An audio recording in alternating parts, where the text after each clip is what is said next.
διήγημα που θα σας διαβάσω σήμερα είναι από το βιβλίο «Οι οπτασίες των προορισμών» του Τσόντρι Μοχάμαντ Μπασίρ Σαάντ.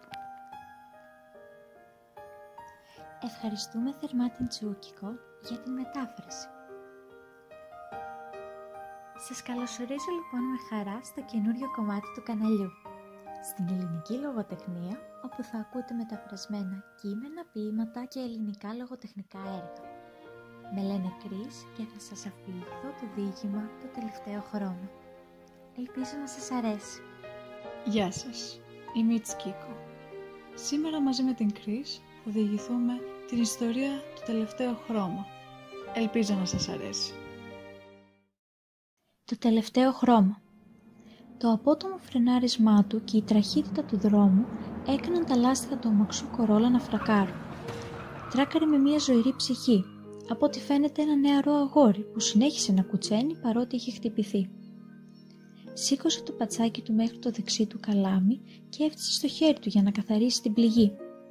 Οι περαστικοί της πλατείας ορφανών είχαν συνηθίσει αυτόν τον ήχο, καθώς σε αυτόν τον κακοχτισμένο δρόμο είχαν συμβεί τουλάχιστον 10 ατυχήματα.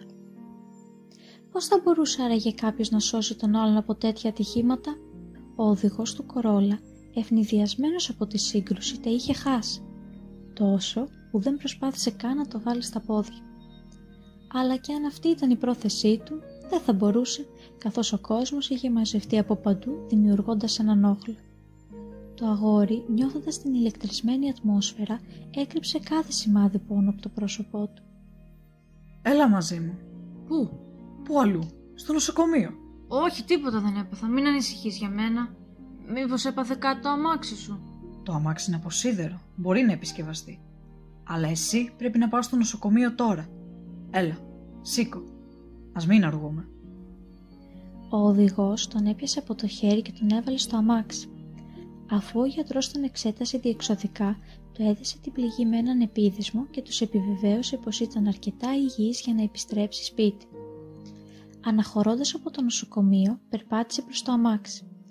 Τη στιγμή που τον ρώτησε πού θέλει να τον αφήσει, απάντησε «Άφησέ μου που να είναι».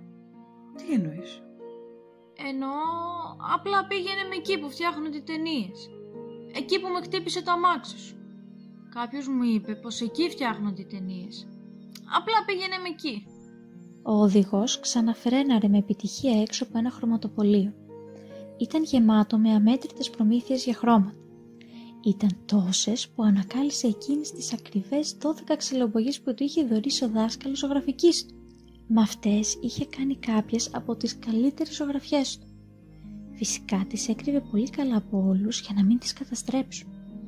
Ο οδηγός βγήκε από το μαγαζί κουβουλώντας μερικές κούτες με χρώματα. Τις έβαλε στο πορπακά του αυτοκινήτου. Η ευχάριστη μυρωδιά της καμφοράς αγκάλιασε σφιχτά το παρελθόν του. Ας πάμε πρώτα αυτά τα χρώματα στο γραφείο μου και μετά θα δούμε που θα οδηγηθούμε. Η μηχανή του αμαξιού ξανάρχισε και ήταν πάλι στο δρόμο. Ο πόνος του έγινε εντονότερος, σκεπτόμενος όλες εκείνες τις φορές που το αθώο σώμα του βασανίστηκε και κρυβόταν αβοήθητο στην κρύα γωνιά του δωματίου. Ένας ήχος γεμάτος πόνος ξέφυγε από το στόμα του ξαφνικά. Εκείνη τη στιγμή το όχημα σταμάτησε μπροστά από ένα κτίριο. Κρατώντας τις κούτες με τα χρώματα και τα άλλα απαραίτητα υλικά, έγνεψε στο αγόρι να τον ακολουθήσει. Το δευτερόλεπτο που μπήκαν στο γραφείο, το αγόρι θαμπόθηκε από τα τόσα έργα τέχνης. Εσείς τα έχετε ζωγραφίσει αυτά? Ναι, σ' αρέσουν. Ναι, είναι πολύ όμορφα. Μάθατε από κάποιον δάσκαλο να ζωγραφίζετε έτσι ωραία? Μα φυσικά. Τα πάντα μαθαίνονται από δασκάλους. Δεν είναι όλοι οι δάσκαλοι οι ίδιοι όμως. Ο δάσκαλος ζωγραφικής μου ήταν πολύ καλός.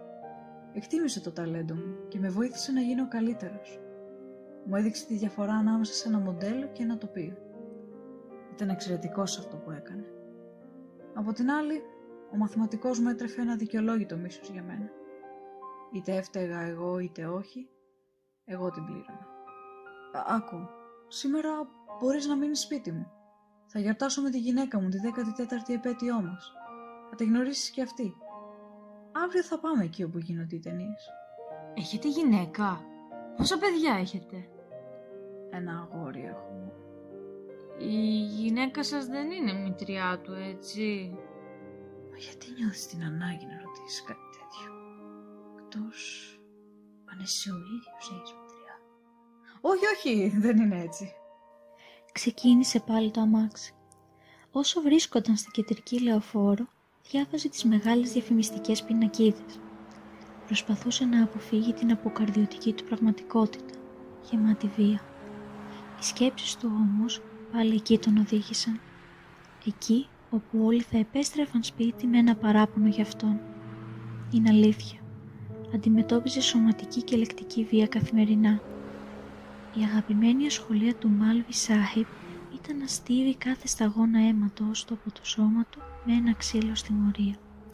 Στα 12 του, με αυτό το ξύλο, ο Μάλβι έλεγχε τη δύναμη του αγοριού χτυπώντας το, αφού είχε φάει χαλβά μαντά. Μάλιστα, είχε την άδεια από τους γονείς του να το κακομεταχειρίζεται με αυτόν τον τρόπο. Το βασανιστήριό του σταμάτησε τη στιγμή που το αυτοκίνητο σταμάτησε μπροστά από ένα μπαγκαλό. Μπέκαμ, αγάπη μου, μπορείς να έρθεις να μου δώσεις ένα χεράκι? Έλα να δεις ποιος ήρθε. Η Μπέκαμ βγήκε καθαρίζοντας τα γυαλιά της. Ξεφόρτωσε το ποπαρκάζ, βγάζοντας από εκεί πολλά δώρα για την επέτειό τους και πήγε να τα αφήσει στο σπίτι. Πριν φύγει, ψιθύρισε κάτι ευχάριστο στο αυτί της Μπέκαμ.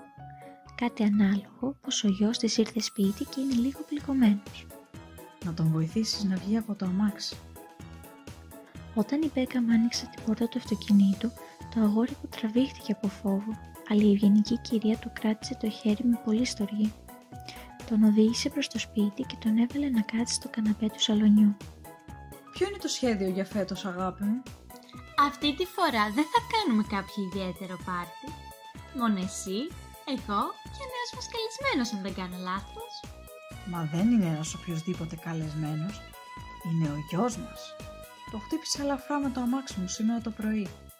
Στο νοσοκομείο μου είπαν πως δεν είχε κάποιο ιδιαίτερο χτύπημα. Θα αναρρώσει ολοκληρωτικά σε μερικές μέρες. Μετά θα μπορέσουμε να συζητήσουμε με τους γονείς του αν γίνεται να τον υιοθετήσουμε. Το δευτερόλεπτο που άκουσε το όνομα των γονιών του, ξέχασε παντελώς την πληγή του. Σηκώθηκε από τον καναπέ και άρχισε να τρέχει σαν τρελός έξω. Με μεγάλη δυσκολία τον έφτασαν και το καθησύχασαν. Η ακανόνιστη αναπνοή του και οι τσιτωμένες φλέβες του έκαναν εμφανή την ύπαρξη μιας βαθύτερης πληγής. Μα τι λες! Ο γιος μας επιτέλους γύρισε σπίτι και θα τον αφήσω να φύγει. Δεν γίνεται! Αυτό είναι κάτι που θα έλεγε μια πραγματική μητέρα. Εμένα η μητριά μου με χτυπούσε συνέχεια. Ήταν ξεροκέφαλη και εγώ έπρεπε πάντα να κρύβομαι, γιατί και το μικρότερο σημάδι θλίψης γινόταν αιτία για περισσότερο ξύλο από τον πατέρα μου. Όχι, δεν γίνεται αυτή να ήταν η γονείς μου. Δεν θέλω να πάω πουθενά σε αυτόν τον κόσμο. Δεν έχω τόσες ελπίδες και ζωηρά όνειρα όπως οι άλλοι. Ακόμα και εδώ, αν με πιέσει κάποιος, θα σηκωθώ να φύγω. Κανένας δεν θα με ξαναδεί. Κανένας δεν θα με ξέρει. Πες μου, τι σου αρέσει περισσότερο στον κόσμο? Να ζωγραφίζω. Και αυτή πάντα έκαιγε όλα μου τα σχέδια στο τζάκι. Παράξενο, Από ό,τι φαίνεται, έβρισκε μία διαστραμμένη ευχαρίστηση και ανακούφιση με το να μετατρέπει τις δημιουργίες μου σε στάχτη. Και ήμουν αναγκασμένος να βλέπω κάθε μία από αυτές να καταστρέφεται μπροστά στα μάτια μου. Ο επίπονος χορός του καμφά και του χαρτιού μέσα στις φλόγες μου έδιναν ένα μήνυμα πριν γίνουν ένα με την ανυπαρξία. Τρέξε. Τρέξε τόσο μακριά, ώστε κανένα από αυτά τα τέρατα ντυμένοι άνθρωποι να μη σε βρουν. Μια μέρα εσύ θα χαίρεσαι με την απελπισία τους. Ας φάμε και μετά θα κόψουμε και την τούρτα. Η Μπέκαμ το τάισε όπως θα έκανε και μια μητέρα. Όσο πιο πολύ την κοιτούσε, τόσο πιο πολύ ο ίδιος γινόταν ένα αθώο παιδάκι. Αυτή η στοργή της λειτουργήσε ως η αματική αληφή για τις κρυφές πληγές του. Ένιωθε πως το έδινε άνεση και ηρεμία για το υπόλοιπο της ζωής του. Ήρθε η ώρα να κόψουν και την τούρτα. Κοίταξε γύρω του και τελικά ρώτησε: «Πού είναι ο αδερφός μου?» Ένα μικρό γέλιο ξέφυγε από τα χείλη τους. Μα γιατί γελάτε? Πού είναι ο αδερφός μου? Ξέρετε, εκείνον που αναφέρατε στο δρόμο. Ο ένας σας γιος. Οι δυο τους έκαναν μια μικρή σιωπή. Η τούρτα δεν θα κοπεί μέχρι να έρθει σπίτι. Τουλάχιστον θα μου πείτε πώς τον λένε. Εσένα πώς σε λένε, γέ μου? Τους έδωσε μια σχετικά κοφτή και περίεργη απάντηση. Αλλά ο ίδιος δεν ήθελε καθόλου να ταλανίζεται πια από το παρελθόν. Ήθελε να αποκοπεί από εκεί και θα το έκανε εκείνη τη στιγμή. Το ποιο είναι το παλιό μου όνομα, το από πού ήρθα και τα ονόματα των παλιών μου γονιών, είναι ερωτήσεις άχρηστες και ανούσιες. Δεν υπάρχουν απαντήσεις σε τέτοια ερωτήματα, οπότε μη με ρωτάτε σας παρακαλώ. Στην τελική, εγώ ρώτησα πρώτος για το όνομα. Εντάξει, θα σου πω. Αλλά πρώτα να με λες μπαμπά. Μπαμπά, ορίστε το είπα. Τώρα... Εσύ τι λες, Μπέγκα μου, να το πω εγώ ή εσύ? Ξαναψιθύριζαν μεταξύ τους. Τους κοιτούσε και από τη μία ένιωθε ανυπομονησία και απορία, ενώ από την άλλη χαιρόταν που ήταν για πρώτη φορά το κέντρο του ενδιαφέροντος. Τελικά, αφού χαμογέλασαν ο ένας τον άλλον, ο πατέρας γύρισε προς το μέρος του και τον κοίταξε με χαρά. Τον λένε Μασάουαρ. Μασάουαρ? Ο αθώος τρόπος που πρόφερε αυτό το όνομα γεμάτο νόημα έκανε το ζευγάρι να χαμογελάσει για άλλη μια φορά. Ναι, αλλά μπαμπά πού είναι? Μα πού αλλού να είναι? Εδώ είναι. Γιατί ο Μασάουαρ είσαι εσύ. Το επιλέξαμε το όνομά σου. Και ακούγοντας αυτά τα λόγια, νόμιζε πως όλες οι ευτυχίες του κόσμου είχαν υποκληθεί μπροστά στο νέο του όνομα, στη νέα του ζωή. Η μητέρα του χάιδεψε με πολύ αγάπη τα μαλλιά του και τα μάτια του συνάντησαν τα σοφά μάτια του Σάχιπ, του πατέρα του. Δεν κρατήθηκε για πολύ και έτρεξε και στην αγκαλιά του μπαμπά του βάζοντας τα κλάματα.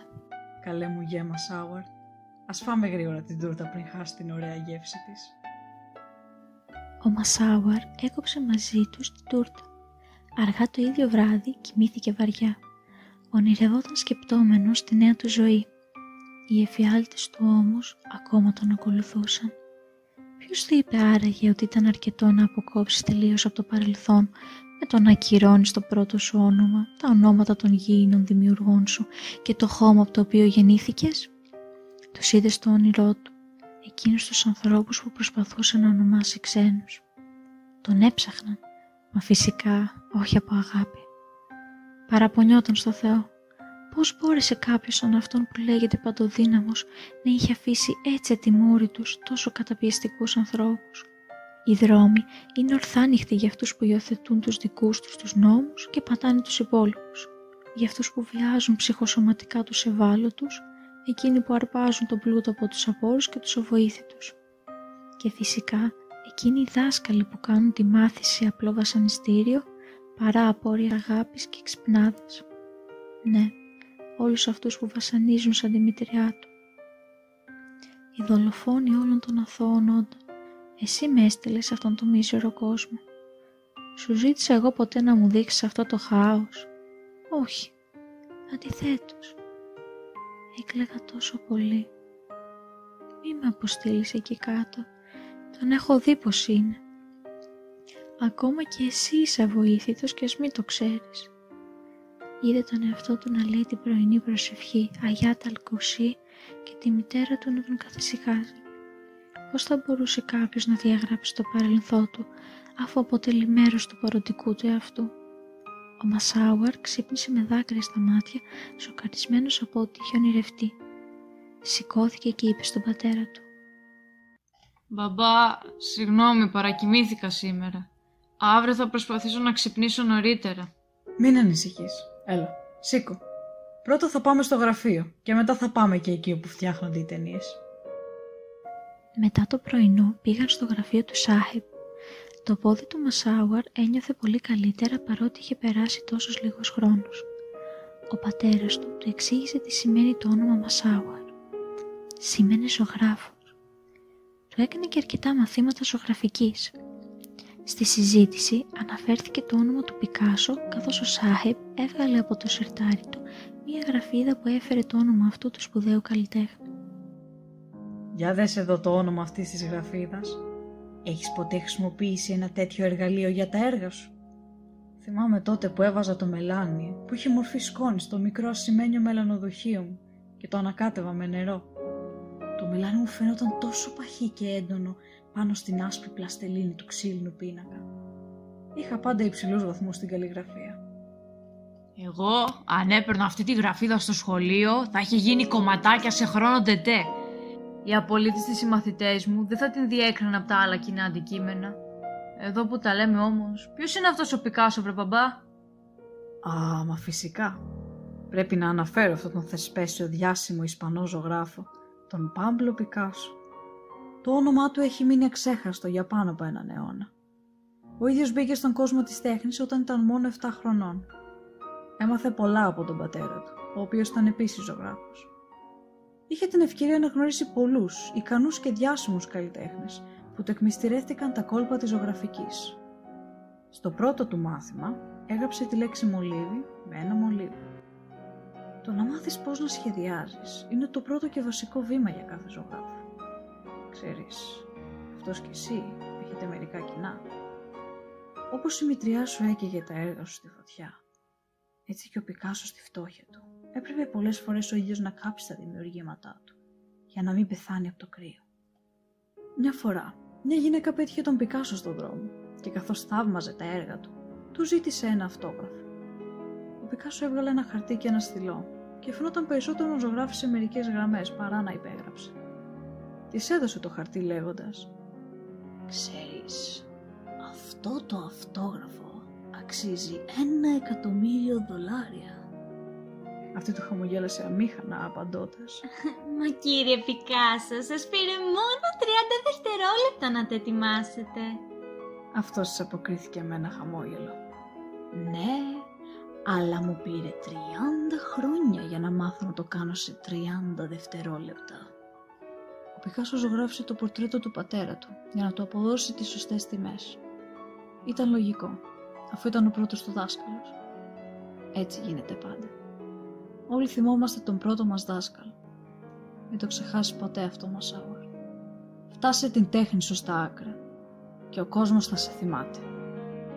Πέρασε καιρός και όλη η σκληρή δουλειά που εναπόθεσε στη τέχνη της ζωγραφικής επί 5 χρόνια άξιζε, καθώς ο Μασάουερ είχε γίνει διάσημος σχεδόν σε κάθε γκαλερί.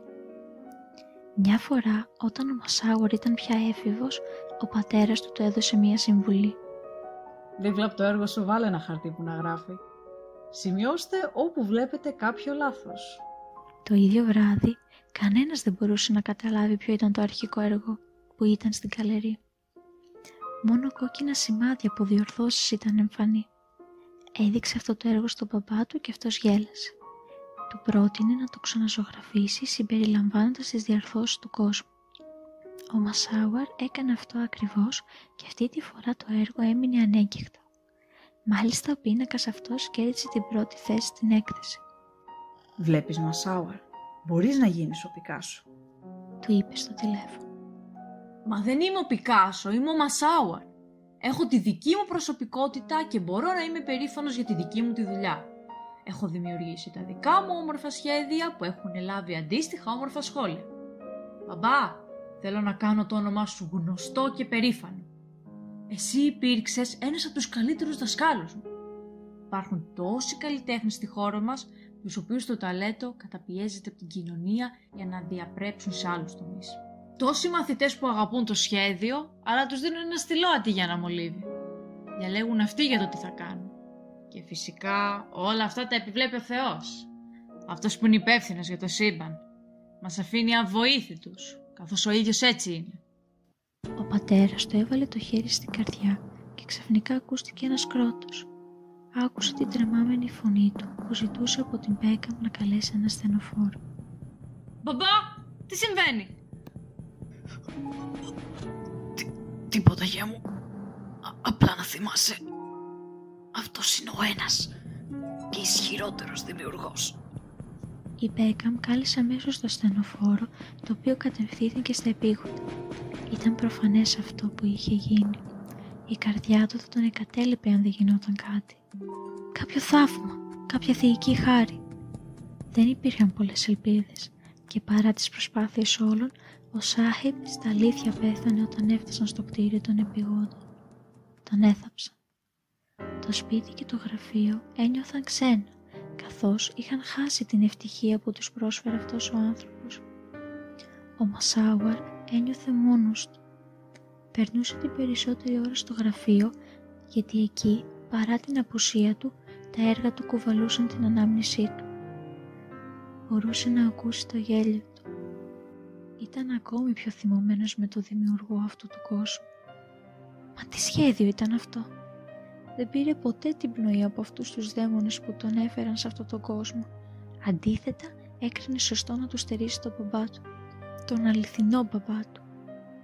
Γιατί δηλαδή να ζουν αυτοί οι υποκριτές που διαβάλλουν το λόγο του Θεού και φέρουν υψηλούς θρησκευτικούς τίτλους? Αυτοί που βιοπραγούν χωρίς καμία ντροπή, ενώ λούζονται στο φως της ημέρας γιατί δεν συνθλίβονται από το χέρι του? Όπως τότε με το έθνος του Λούτ, που καταστράφηκε αφού γύρισε ανάποδα την κοιλάδα του Νατζράν. Πώς γίνονται να αφήνονται ελεύθεροι όλοι οι ελεύθεροι αμαρτωλοί που πλήττουν τους συνανθρώπους τους? Ο κόσμος πράγματι καταστράφηκε την εποχή του Νόε, εξαλείφοντας όλους αυτούς που δεν πίστεψαν στο λόγο του Θεού, μα ούτε στην ύπαρξη του ίδιου. Ποιο ήταν το νόημα να ξεχωρίσει τους πιστούς από τους άπιστους, τους καλούς από τους κακούς, τους αγαθούς από τους πονηρούς, αν ήταν ο κόσμος να επιστρέψει στο ίδιο σημείο? Δεν μπορώ να καταλάβω πως κάποιος σαν εσένα ονομάζεται δημιουργός του σύμπαντος. Αν είσαι, να καταστρέψεις τα διαστραμμένα δημιουργήματά σου από το έργο σου. Χαμένος σε αυτές τις σκέψεις, άρχισε να ζωγραφίζει το υπόβαθρο σε ένα καινούριο άσπρο καμβά. Διαμορφώνοντας τις σκέψεις του τη νέα του δημιουργία, άκουσε τον ήχο του τηλεφώνου του. Ήταν η μητέρα του. Μασάουαρ, γέ μου, δεν θα έρθεις απόψε σπίτι? Δεν θα γυρνούσε σπίτι. Απόψε θα δημιουργούσε το πιο μοναδικό πίνακα στη μνήμη του πατέρα του. Θα τα πούμε το πρωί, μαμά. Έκλεισε το τηλέφωνο και συνέχισε τη σχεδίαση. Πήρε γκρι για τα σύννεφα. Έκλεψε μερικές ακτίδες από το ουράνιο τόξο. Σχεδίασε τα κύματα με τέτοια επιδεξιότητα που ένιωθε στην αγωνία τους να σκάσουν πάνω στον υψηλότερο βράχο. Φαντάστηκε στην άκρη του πίνακα τα μπουκιά που δειλά-δειλά άνθησαν και το τραγούδι των πουλιών με τα μαγευτικά φτερά τους. Οι σταγόνες της καλοκαιρινής βροχής, που ονόμασε δροσοσταλίδες, ερχόμενες από τα ακανόνιστα σύννεφα που αγκάλιαζαν τις κορυφές των βουνών, έκαναν αρμονία με τον ακατάπαυστο ήχο του καταράκτη που συμβόλιζε την ατέλειωτή του τραγωδία. Και το θρώισμα των φύλων σαν να ήταν ξαφνικά ο πιο αγνός ήχος που άκουσε το ανθρώπινο αυτή. Η έμπνευσή του να έρχεται από κάθε γωνιά του δωματίου των αναμνήσεών του. Αλήθεια! Ο κρότος των σκουλαρικιών στα αυτιά, η επιθυμία να ταξιδέψει στον κόσμο, μια παθιασμένη αγάπη στην έρημο της κάθε καρδιάς και αυτό το ανεξήγητο αίσθημα όταν καρτερείς μόνος σου την αγάπη σε μια τέλειωτη χειμωνιάτικη νύχτα. Το κανάλι νερού που περνούσε από το βουνό Σαμπίρ μοιράζοντας τον ίδιο ρυθμό με τη χτυπημένη από βέλος καρδιά του ελαφιού, λίγο πριν ξεψυχήσει. Ήθελε να εκφράσει την ανεπανάληπτη στιγμή όταν ο Μωυσής συναντήθηκε με το Θεό, την ομορφιά του Ιωσήφ και την υπομονή και πίστη του Ιωνά. Ήταν απόλυτα προσιλωμένος σε αυτό το εγχείρημα. Ήταν πια κατάκοπος στην τελευταία ώρα της νύχτας. Παρόλο που ήταν κουρασμένος, ήταν ακόμα περήφανος. Κοίταξε ψηλά και είπε στο δημιουργό: Το τελευταίο και ανεπανάληπτο χρώμα θα είναι το αποτέλεσμα της ανάμειξης όλων των χρωμάτων του κόσμου. Και μόνο εγώ μπορώ να το κάνω αυτό πραγματικότητα. Ο μπαμπάς μου συνήθισε να λέει πως εσύ είσαι ο καλύτερος δημιουργός, αλλά θα δεις, εγώ από ό,τι βλέπεις μπορώ πολλά περισσότερα από σένα. Για να ξεκουραστεί, ξάπλωσε στο καναπέ του γραφείου. Κοίταξε τον ανεμιστήρα και γέλασε σιγανά με υποτιμητικά. Ένα άβουλο κατασκεύασμα που κινείται μόνο με εντολή και μόνο για να υπηρετεί. Τόσο ασήμαντο και ελαφρύ που μόνο με ένα αφήσιμα του ανέμου τρεμοπαίζεις και θα έλεγε κανείς πως θα παίζεις και θα τσακιστείς. Δεν χρειάστηκε να πει περισσότερα. Το έδαφος άρχισε να κινείται. Αν ένας ανεμιστήρας τρεμοπαίζει με λίγο αγέρα, τώρα είναι που κινούνται ακανόνιστα και επικίνδυνα. Ο Ο Μασάουαρ προσπάθησε να σκύψει κάτω από ένα σταθερό τραπέζι, μα δεν θα προλάβαινε. Θα έλεγε κανείς πως το σύμπαν είχε συνομωτήσει εναντίον του. Άλλοι θα έλεγαν πως ο ίδιος όρισε τη μοίρα του. Μπορεί και τα δύο. Σε κλάσματα του δευτερολέπτου, ένας κεραυνός εκκοινώθηκε στην περιοχή. Τα φώτα έσβησαν, τα συστήματα βραχικυκλώθηκαν. Το άβουλο αντικείμενο, ονόματι ανεμιστήρας, δεν μπόρεσε να κρατηθεί άλλο στο ταβάνι και έπεισε πάνω στο τραπέζι στο οποίο ήθελε να βρεθεί ο Μασάουαρ. Είχε ήδη σκύψει τόσο, ώστε βρισκόταν στο επίπεδο της επιφάνειας του τραπεζιού. Ο ανεμιστήρας έσπασε σε κομμάτια. Κάποιος θα έλεγε πως γλίτωσε το θάνατο, αλλά αντίθετα ήταν η αρχή του τέλους. Το αιχμηρό κομμάτι του ανεμιστήρα είχε ως τελικό προορισμό τα ευάλωτα μα και πάλι περήφανα μάτια του. Ούρλιαξε από τον πόνο και αποτραβήχτηκε. Ήταν αφόρητο, νόμιζε πως θα λιποθυμήσει. Δεν μπορούσε όμως να παραδοθεί. Είχε μείνει ακόμα ένα μικρό κομμάτι του πίνακά του για να γνωρίσει την τελειοποίηση. Προσπάθησε να σηκωθεί, αλλά χτύπησε το γόνατό του στη γωνία αυτού του καταραμένου τραπεζιού. Όπου και να πατούσε υπήρχαν απομεινάρια από τον προηγουμένως ολοκληρωμένο ανεμιστήρα. Ακόμα και αυτό το δωμάτιο είχε γίνει ξένο. Μπουσούλησε μέχρι το καμβά, τον ένιωσε με τα χέρια του και ευχαριστήθηκε. Μια ευχαρίστηση που κράτησε πάρα πολύ λίγο. Είχε λερώσει τη μνήμη του πατέρα του με το αίμα των πληγών του. Κατέστρεψε αυτό το θαύμα που είχε συμβεί με το μίσος του παρελθόντος. Εκείνος έφταιγε. Δεν το άτυχε. Στην απελπισία και την αγανάκτησή του έσκησε με τα ίδια του τα χέρια εκείνο τον τέλειο καμβά. Το καμβά για τον πατέρα του. Έκλαψε. Και αυτό μόνο του προκαλούσε. Με τη λίγη δύναμη που του έμεινε, κάλεσε στο κινητό του το τηλέφωνο που τον αγαπούσε. Πήρε τη μητέρα του και της είπε για το ατύχημα. Όλα τα φώτα ήταν κλειστά, όμως και ανοιχτά να ήταν, πάλι δεν θα μπορούσε να δει τίποτα. Κρυώνει, πονάει, φοβάται. Ήρθε η μητέρα του. Κάλεσε το ασθενοφόρο. Δεν μπορούσε να ακούει το γοερό κλάμα του παιδιού της και παρότι το χάος του είπε όσο πιο καθησυχαστικά μπορούσε. Μασάουαρ, το έργο σου είναι έτοιμο. Πήγαν στο νοσοκομείο. Ακόμα και αν άργησε για τα ανθρώπινα δεδομένα, το θαύμα και εκείνη η θεϊκή χάρη έφτασε. Ο Μασάουαρ έζησε. Φυσικά τώρα ζει μια πολύ διαφορετική ζωή. Τα χρώματα της φύσης είναι μοναδικά. Γιέ μου, κάνε υπομονή.